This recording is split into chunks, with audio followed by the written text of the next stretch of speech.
Hello friends, good morning. मैं कृष्णा वर्मा आपका प्यारा सा चैनल डायनामिक कैरियर इंस्टीट्यूट में आपका स्वागत करता हूं। मैं आज इस लेक्चर में आपको लेकर आया हूं केमिकल इक्वेशंस। केमिकल इक्वेशंस बहुत सारे मैं कराऊंगा, लेकिन आज इसके डिफिनेशन के बारे में समझ ले। आज इंट्रोडक्शन क्लास है, तो आज इसके केमिकल इक्वेशन का इंट्रोडक्शन समझते हैं, फिर आपको एक बहुत सारे क्वेश्चन करवाऊंगा केमिकल इक्वेशन का। ठीक है, तो चलिए स्टार्ट करते हैं, है ना। चलो स्टार्ट करो।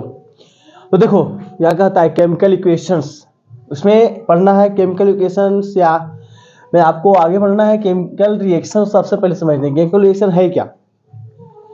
अरे रिएक्शन क्या है तो समझो कि द प्रोसेस इन भी द टू और मोर देन टू सबस्टांसेस, है ना, react with one another to produce new substances और a substance alone produce in substance with new properties is called chemical reaction. कहने का अर्थ क्या हुआ, समझते हैं बढ़िया से।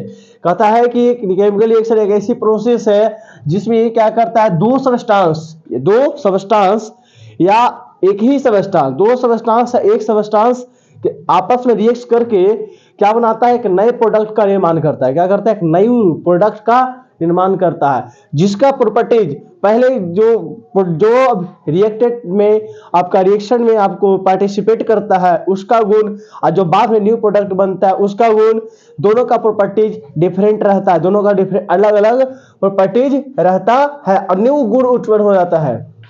न्यू प्रॉपर्टीज उत्पन्न होता है रिएक्शन के बाद। ये बात समझेंगे।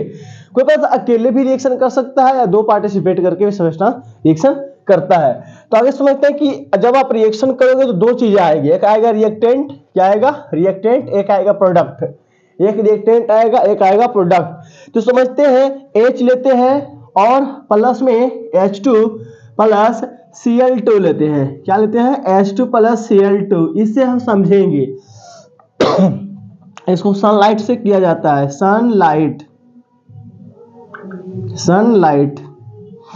समझे इस बात को, क्या कहना चाह रहा है, इसको समझते बढ़िया से। रिएक्टेंट क्या होता है, substance participating in a chemical reaction are called reactants. यानी कि वैसे सबस्टेंस जो रासायनिक अभिक्रिया में क्या करे, भाग ले सके, है ना, पार्टिसिपेट कर सके, उसे रिएक्टेंट कहते हैं। एक बात इसको ध्यान रखना, ये जो आपका क्लोरीन या हाइड्रोजन जो दिया गया है, ये आपका क्या है, रिएक्टेंट है। अब प्रोडक्ट क्या है, तो ये substance form in which chemical reactions, chemical reaction के फलस्वरूप जो आपका प्रोडक्ट न्यू बनता है। जैसे कि केमिकल रिएक्शन हुआ तो न्यू प्रोडक्ट भी तो बनेगा, वो उसको हम क्या कहते हैं, प्रोडक्ट कहते हैं। जैसे कि आप H2 और Cl2 देखा है, तो यहाँ पे आपका प्रोडक्ट क्या बना, हाइड्रोक्लोरिक अम्ल बन गया क्या। अब देखो, अब बात करता है प्रॉपर्टीज की, तो हाइड्रोजन का प्रॉपर्टीज अलग है, क्लोरीन का प्रॉपर्टीज अलग है, लेकिन यहाँ जो बन गया वो एसिड का प्रॉपर्टीज बन गया। यानी कि इसमें क्या हुआ कि टू सबस्टांसेस क्या हुआ, आपस में पार्टिसिपेट करके, आपस में रिएक्ट करके एक न्यू प्रोडक्ट का निर्माण किया, जिसमें से इसका प्रॉपर्टीज और इसका प्रॉपर्टीज दोनों का डिफरेंट प्रॉपर्टीज है। नए प्रोडक्ट का, यानी कहता है new substance with new property. जब न्यू सबस्टांस है तो न्यू प्रॉपर्टी इसमें बना है ना, ये बात समझते हैं हम। तो कहता है कि ये पहले होता है आपका रिएक्टेंट। क्या होता है बाबू, रिएक्टेंट होता है।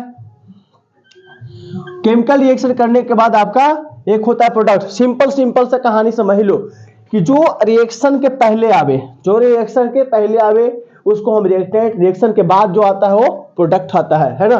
केमिकल रिएक्शन होने के बाद जो प्रोडक्ट बनता है उसको हम प्रोडक्ट ही तो बोलते हैं, जो सबस्टांसेस बन जाए। और जो रासायनिक यानी केमिकल रिएक्शन में जो आपको पार्टिसिपेट कर रहा है, ये क्या कर रहा है, हाइड्रोजन और क्लोरीन दो सबस्टांसेस है, आपस में पार्टिसिपेट करके एक सनलाइट है जो कैटालिसिस है ना। आपको हाइड्रोजन क्लोरीन को सनलाइट में रखोगे ना तो आपको हाइड्रोक्लोरिक अम्ल बना देगा, यानी कि हाइड्रोक्लोरिक एसिड बना देता है ना। ये बात को समझते हैं अच्छे से, इसको फटाफट नोट कर डालो।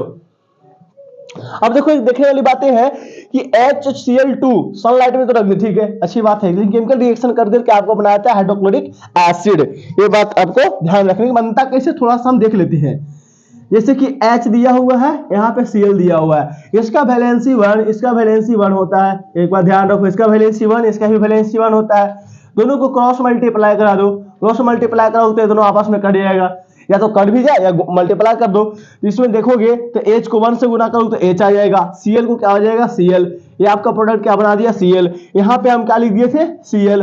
कहो क्या है सर, बताइए यहाँ पे 2 अपना मन से भर दिए, बिल्कुल नहीं भर दिए, यहाँ पे Cl लिखा गया है।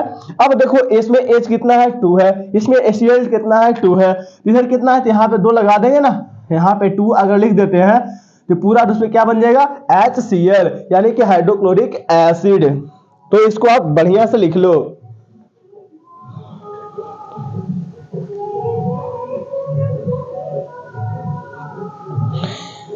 तो आपका ये जो केमिकल इक्वेशन का फर्स्ट लेक्चर है, आप लोग पूरा लेक्चर से करवाएंगे, बहुत सारे क्वेश्चन, बहुत सारे रिएक्शन आपको करवाने वाले हैं। तो आप इसका फर्स्ट रिएक्शन है। अब अगले लेक्चर में हम आपको पढ़ाएंगे केमिकल इक्वेशन। तो आप बने रहे डायनामिक केमिस्ट्री के साथ, आपका बहुत बढ़िया बढ़िया क्वेश्चन आपको करवाया जाएगा, सीबीएसई बोर्ड के लिए बहुत इंपॉर्टेंट है ना। तो इस लेक्चर में इतना ही रहेगा। थैंक यू, धन्यवाद। आगे मिलते हैं केमिकल इक्वेशन के साथ। Bye bye, Tata.